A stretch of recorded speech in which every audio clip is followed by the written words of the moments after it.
प्रिय दर्शकों, जय श्री राम। मैं पंडित विश्वनाथ शर्मा, एस्ट्रोलॉजर, कुंडली मिलान, ग्रह दशा और भविष्यवेता, विभिन्न प्रकार की ज्योतिषीय जानकारियों के साथ हमेशा आपके सामने उपस्थित रहता हूँ। मेरे YouTube चैनल को लाइक, शेयर और सब्सक्राइब अवश्य कीजिए।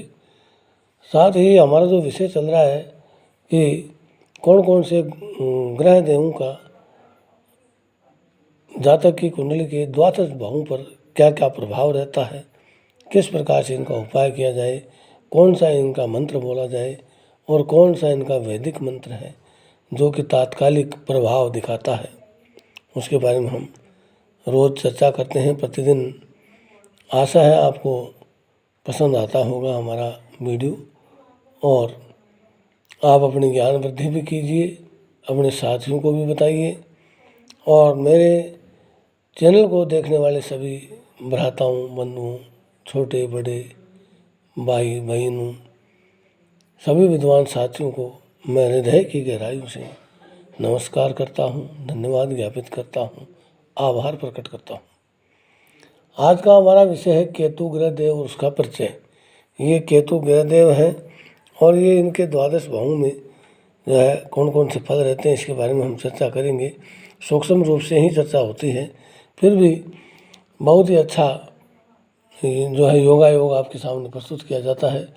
केतु वैसे तो शुभता के देवता कहे जाते हैं और यात्रा के स्वामी तथा अंत तक सहायता प्रदान करने वाले ग्रह कहलाते हैं। केतु से तात्पर्य सफ़ेद व काला यानी दो रंग का कुत्ता होता है, उस तरह से होता है। केतु देव राहु और केतु के ही दो अलग अलग भाग हैं। इनकी दशा जो गोचर काल है वो 18 महीने तक रहता है और 8वें भाव के ग्रह केतु के कान होते हैं, दूसरे भाव के ग्रह मुंह होते हैं और छठे भाव के ग्रह इसके पूंछ होते हैं। केतु अशुभ हो तो अपनी निर्बलता के विषय में किसी से कहना या दूसरों के सम्मुख अपना दुखड़ा रोने पर अधिक कष्ट देता है। केतुदेव के बारे में बताया गया है कि यदि अशुभ हो तो अपनी निर्बलता के विषय में किसी से कहना या दूसरे के सम्मुख अपने दुख को बताने पर ये केतुदेव अधिक कष्ट देते हैं। ऐसे में गुरुदेव बृहस्पति का आप उपाय करें, गुरुदेव बृहस्पति की पूजा करें, बृहस्पतिवार के व्रत करें और पीले वस्त्रों का दान करें तो अच्छा रहता है। यदि स्वास्थ्य निर्बल हो तो चंद्रमा का उपाय करें, ओम सोम सोमाय नमः मंत्र का जाप करें और भगवान शिव के जलाभिषेक करें, शिवलिंग पे जलाभिषेक करें।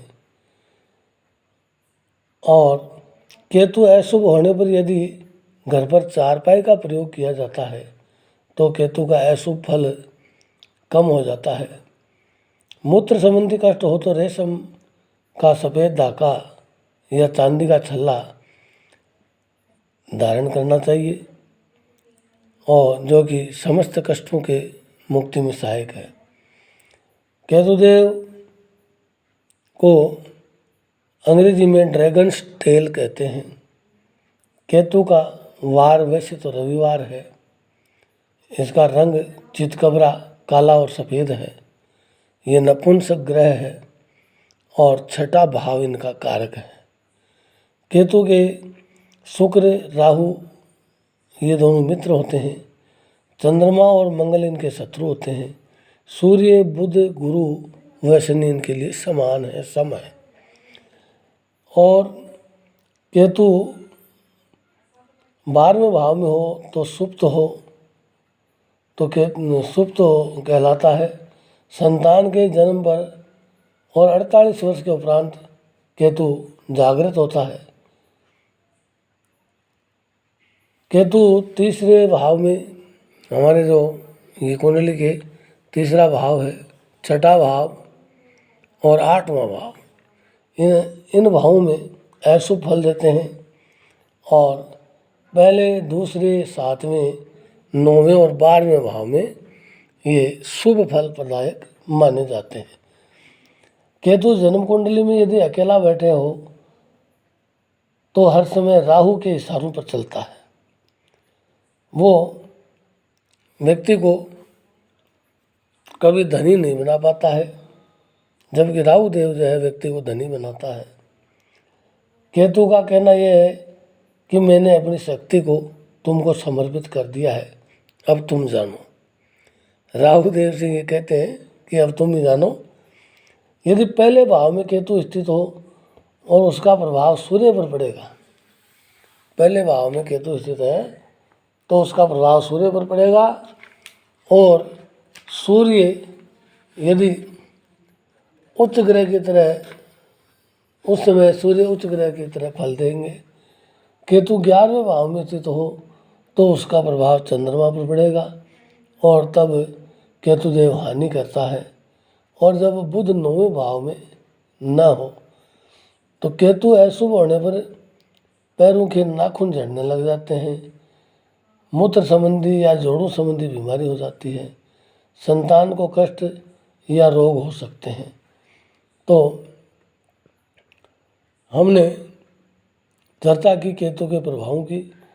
केतु के प्रभाव के कारण इनको दूर कैसे किया जाए, तो इनका वैसे मंत्र है, जो वैदिक मंत्र है, ओम कें केतवे नमः, ओम कें केतवे नमः। यदि अन्य उपाय की बात करें तो गणेश चतुर्थी का आपको व्रत करना चाहिए, गणेश जी की उपासना करनी चाहिए, अपने कानों को छिदवाना चाहिए, अर्थात कानों के अंदर जो है बालियां पहनते हैं उस जगह छेद करवानी चाहिए। और केतुदेव के प्रभाव को, अशुभ प्रभाव को दूर करने के लिए राहु देव की पूजा की जाती है। और रविवार और बुधवार के दिन काले कुत्ते को रोटी का टुकड़ा डालना चाहिए, जिससे कि केतुदेव के प्रभाव से, इस उपाय से संतान सुख अवश्य मिलता है, और वो भी पुत्र संतान सुख। और काले सफ़ेद तिल आप बहते पानी में बहाने चाहिए। आपको तिल, नींबू और केले का दान करना चाहिए। अपने चरित्र को स्वच्छ निर्मल रखिए तथा पाप कर्मों से बचे रहें, तो केतुदेव बहुत ही शुभ फल प्रदायक बनते हैं। और विशेष वीडियो हम अगले वीडियोज में चर्चा करेंगे कि द्वादश घरों में क्या क्या प्रभाव रहते हैं। वीडियो काफ़ी लंबा हो जाता है। मेरे यूट्यूब चैनल को लाइक, शेयर और सब्सक्राइब कीजिए, और विभिन्न प्रकार की जानकारियाँ आपको तुरंत मिले तो बेल आइकन प्रेस करके नोटिफिकेशन का बटन आप दबाइए, ताकि हर प्रकार का नोटिफिकेशन आपको तुरंत मिल सके। जय श्री राम, जय जय हनुमान।